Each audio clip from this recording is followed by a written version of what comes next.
world of sports journalism is still in a state of shock today as they mourn the death of Scotland's voice of football, James Sanderson. As a writer, his byline appeared regularly in papers like the Daily Express, but more so in Glasgow's Evening Times.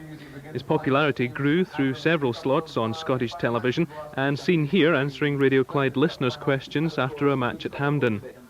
It's up to the Rangers board to sort that out. At last, at least, Mr. Payton standing up to be counted. I thought the Rangers chairman down here had been struck dumb, but obviously I'm wrong with that. I'm glad they're standing up, telling the fans, you the paying public, what is happening.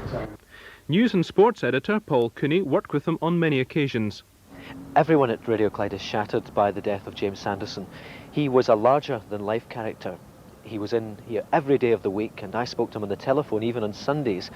He was always involved in football. I always remember, even on Christmas Day, a couple of years ago, he phoned with a story on Christmas morning. Now, I thought that was the day when nobody would work. James was an enthusiast for life, not just football. Boxing was his other great passion. So when we heard of the news last night, we were all shattered. He was a very, very outspoken sports journalist, and he came in for quite a lot of criticism too.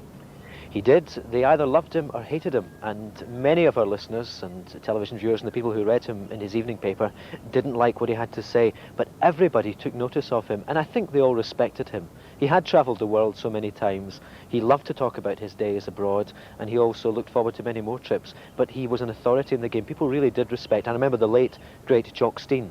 He and James were friends. Now, Jock didn't tolerate fools gladly. He realised that James knew football, knew about sport, and respected what he had to say about it. Do you think we'll ever see a character like him again in the game? Never. Already people are saying, what will happen without James Sanderson? Our thoughts at the moment are with his wife Sheila and the children, Valerie, who's with the BBC, and Michael. He was very proud of his family. We'll have to, in time, look to the future, but there is a huge gap. I know people say this when there's a death, but there is a huge gap now that we've lost James Sanderson. It's so unexpected.